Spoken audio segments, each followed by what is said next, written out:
नमस्कार दोस्तों, एडुशन आईएएस की यूट्यूब चैनल पे आप सभी का स्वागत है। आज के इस क्लास में हम डिस्कस करेंगे इंडस वैली सिविलाइजेशन की टाउन प्लानिंग के बारे में। तो आपको जैसे पता है कि town planning of Indus valley civilisation is a very important topic with respect to our history optional in UPSC और इन स्टेट पीसीएस। तो ये जो टाउन प्लानिंग के ऊपर जो क्वेश्चंस आते हैं वो डिफरेंट टाइप से आते हैं। या तो फिर डायरेक्ट ये क्वेश्चन आ सकता है कि टाउन प्लानिंग के बारे में एक्सप्लेन किया जाए, या तो फिर जो इंडस वैली आईवीसी की जो टाउन प्लानिंग थी इसके साथ जो मॉडर्न टाउन प्लानिंग की बहुत सारी सिमिलरिटीज मिलती है, और उन सिमिलरिटीज के बारे में भी ऐसे क्वेश्चंस पूछे जाते हैं, खास करके यूपीएससी में। तो चलिए आइए इन डिटेल हम देखते हैं कि उनका टाउन प्लानिंग क्या था। तो चलिए देखिए दोस्तों,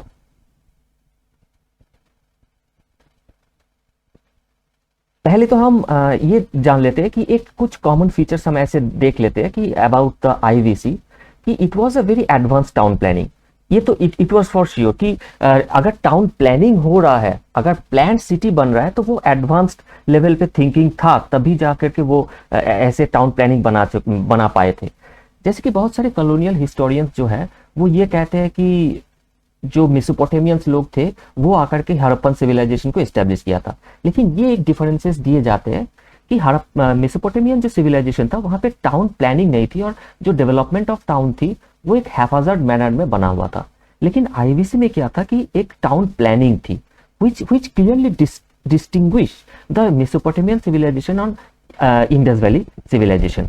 और यहाँ पे देखिए यह जो बिल्डिंग बने थे, जो स्ट्रक्चर्स बनाया गया था, उसके लिए बर्न्ड ब्रिक्स यूज किया गया था।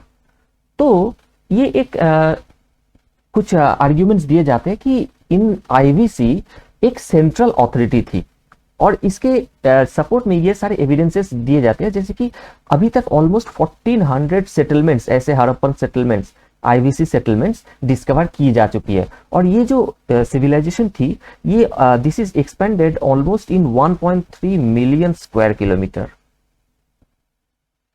तो इतना बड़ा एक ह्यूज पोर्शन में ये सिविलाइजेशन बना हुआ था, और इस सिविलाइजेशन में बहुत सारे फीचर्स थे जो कि एकदम कॉमन थी। For example the shape and size of the bricks, उनके स्क्रिप्ट, उनके उनके जो टाउन प्लानिंग, राइट, उनके रिलीजियस बिलीफ, उनके सील, ऐसे बहुत सारे कॉमन फीचर्स मिलते हैं जो कि पूरे 1.3 मिलियन स्क्वायर किलोमीटर में ये कॉमन पाए जाते हैं। तो इससे एक चीज समझ में आता है कि without existence of A central authority जो कि इन सारी चीजों के बारे में रूल्स या रेगुलेशंस बना रहे थे, इसके अलावा ये पॉसिबल नहीं था। और दूसरी चीज ये थी कि वहां पे जरूर म्यूनिसिपैलिटी या नगरपालिका लाइक कोई बॉडी जरूर होगा, क्योंकि देखिए हर एक सिटीज में कुछ कुछ चीजें जो पब्लिक कंस्ट्रक्शन है, जैसे कि granary, drainage system, fort, dam, ये जो पब्लिक कंस्ट्रक्शन है, इनका कंस्ट्रक्शन या मेंटेनेंस, ये विदाउट एक म्यूनिसिपैलिटी लाइक बॉडी ये भी मेंटेन करना पॉसिबल नहीं था। तो एक तो सेंट्रल अथॉरिटी और दूसरा म्यूनिसिपैलिटी, ये दो चीजें हैं जो एकदम मॉडर्न टाउन प्लानिंग के साथ कॉमन है, मॉडर्न टाउन प्लानिंग के साथ एकदम मिल जाता है, राइट। जैसे कि हमने बताया कि existence of public construction and like damn and fort. Okay, अब देखिए हर एक सिटीज में ये कुछ कॉमन फीचर्स थी। फॉर एग्जांपल जैसे कि the cities were divided into mainly two parts, ठीक है, सिटाडेल एंड लोअर टाउन। तो जो सिटाडेल थी that was built on the western side of the city, और जो लोअर टाउन था that was built on the eastern side. ये माना जाता है कि IVC was a class based multi class society, क्योंकि देखिए जब सिटी की डेवलपमेंट हो रही है, अर्बन सिविलाइजेशन की डेवलपमेंट हो रही है, तो एक एवोल्यूशन पे गुजरना बहुत जरूरी है। क्योंकि पहले शुरू में लोग क्या होते हैं, नोमैडिक होते हैं, नोमैडिक से वो पैस्टोरल, ड्यूरिंग नोमैडिक फेज वो हंटिंग एंड फूड गैदरिंग पे बिलीव करते हैं, राइट। फिर पैस्टोरलिस्ट बन जाते हैं, I mean domestication of animals होता है।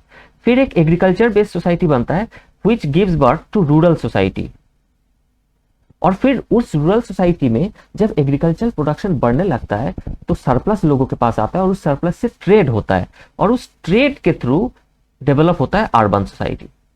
तो जरूर ये है कि आईवीसी में ये सारे फेजेस से गुजरा होगा जरूर, तब भी जाकर के एक अर्बन सिविलाइजेशन की डेवलपमेंट हुई थी। फॉर एग्जाम्पल अगर हम रूरल सोसाइटी की बात करें, उसके पहले तो जो ये माना जाता है कि हड़प्पन सिविलाइजेशन के लोग जो थे वो नियोलिथिक मेहरगढ़ साइड से वो माइग्रेट किए हुए थे। तो जो नियोलिथिक साइड था उसमें रूरल सोसाइटी एक एग्रीकल्चर बेस्ड सोसाइटी आ चुकी थी, but still it was based on stone tools. धीरे धीरे वहां के जो प्रोडक्शन थी वो इतना एनफ नहीं था, सफिशिएंट नहीं था, इसीलिए लोग इंडस वैली के बैंक में माइग्रेट करने लगे, राइट। तो वहां पे शुरू में in the early phase of Harappan civilisation, जो माना जाता है almost from 3000 BC to 2500 BC, in this was is called the early phase of Harappan civilisation, जहां पे रूरल सोसाइटी डेवलप की थी, ठीक है। और 2500 BC से लेकर के 2000 BC तक उनके मैच्योर फेज माना जाता है, जहां पे वहां पे अर्बन सिविलाइजेशन डेवलप हुआ था, राइट। तो क्योंकि अब अर्बन सिविलाइजेशन डेवलप हो रहा है तो ट्रेड है, और हमें पता भी है कि आईवीसी का ट्रेड काफी डेवलप था, खास करके फॉरेन ट्रेड।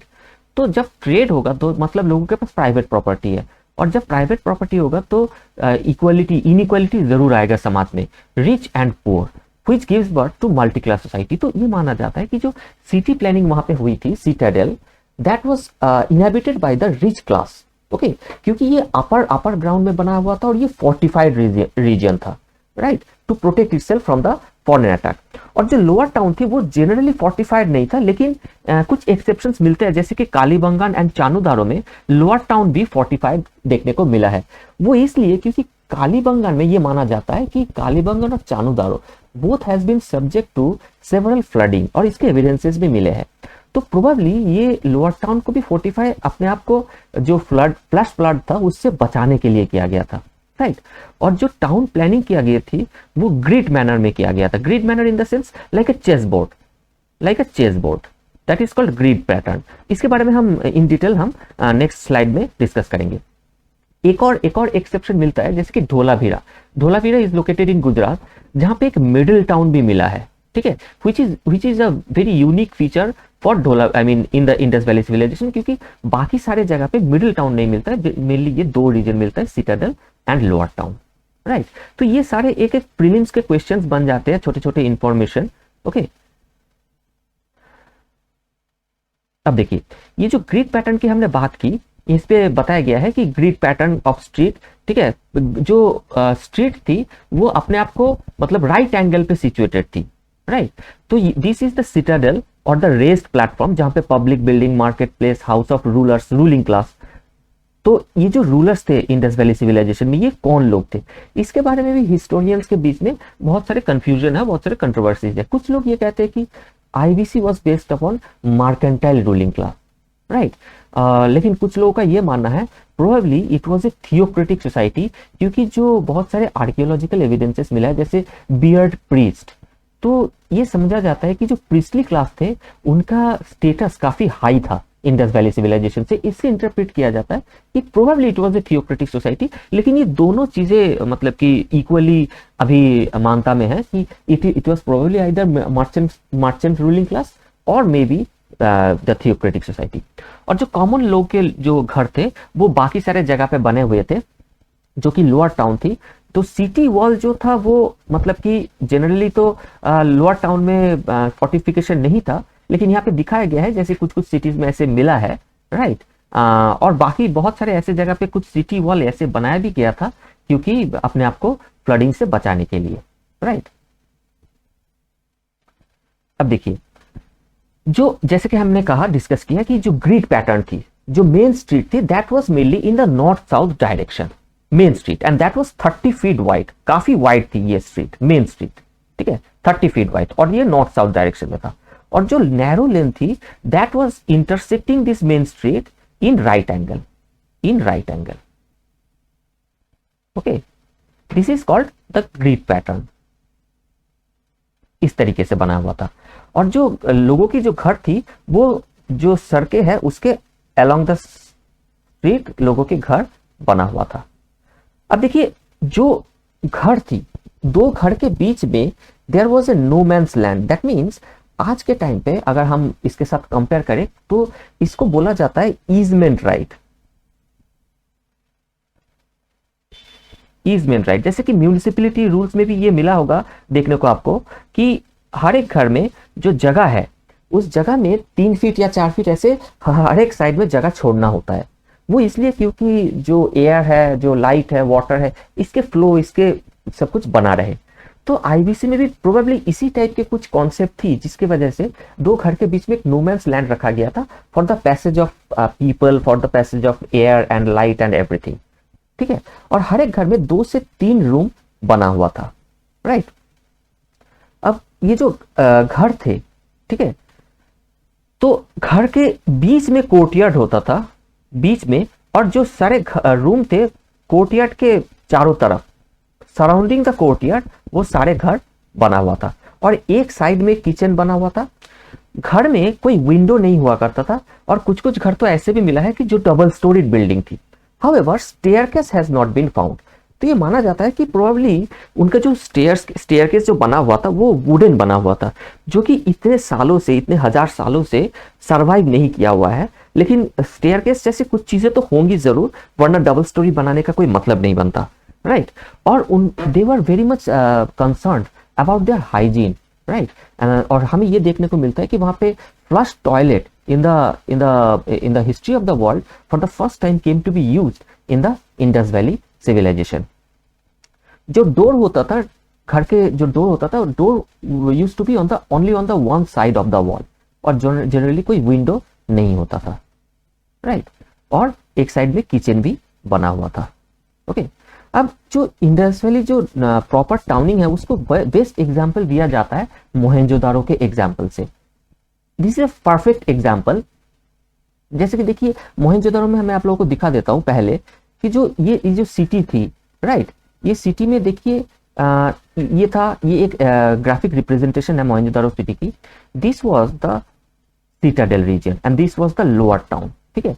तो सीटाडेल रीजन में देखिए सब कुछ है, जैसे कि school, great bath, granary, assembly hall, temple, city wall, canal, हर एक चीज बना हुआ था।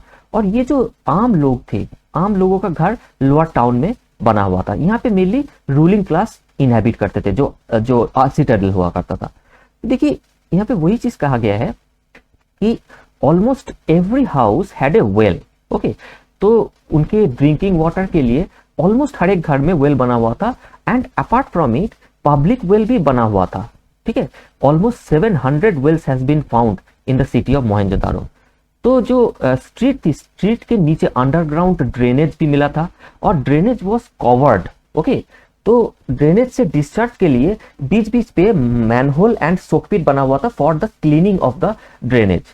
तो आपको समझ में आ रहा होगा कि ये सारे पॉइंट्स है कि this is quite similar to the modern day city planning, okay. तो finally discharge of the drainage into the main reservoir which was probably used for irrigation purpose. देखिए, irrigation purpose in the Mohenjo-daro civilization was very developed, and we have seen that there was construction of dam in Mohenjo-daro civilization, right? तो irrigation को लेकर के वो काफी concern थे, और hygiene को लेकर भी काफी कंसर्न थे। और उनके यहाँ पे जो लार्ज रिजर्वायर मिला हुआ था, that was probably used for this irrigation purpose. वहां पे जो एक ग्रेट बाथ मिला है, it was probably had a sacred value, okay, क्योंकि वाटर को आईवीसी में सैक्रेड माना गया है। और जो ग्रैनरी थी, ग्रैनरी तो वैसे हड़प्पा में भी मिला था और मोहेंजोदारो में भी मिला था, जैसे कि हर एक सिटी में ग्रैनरी मिलता है। वो ग्रैनरी के जो सिग्निफिकेंस था वो ये था कि it was probably the instrument of taxation purpose, क्योंकि जो स्टेट होता है, स्टेट को आम लोगों को टैक्स देना होता है, and at that time cash monetization of economy तो थी नहीं, तो टैक्स जो पेमेंट होता था वो प्रोबेबली इससे होता था, रिजर्वायर से, सॉरी, क्रॉप्स के थ्रू, ग्रेन्स के थ्रू होता था। और जो ग्रेन्स के थ्रू होता था वो स्टोर करने के लिए ग्रैनरी जरूर चाहिए था, राइट। तो यहाँ पे वही चीज को दिखाया गया है कि देखिए ग्रैनरी है 3 नंबर पे ऐसे इसको ग्रैनरी बोला गया है। Number 2 the great bath, okay, number 2 यहाँ पे है ग्रेट बाथ, राइट। इसी तरीके से हर एक चीजों को यहाँ पे दिखाया गया है। तो दोस्तों, this is the complete explanation of the Indus valley city planning.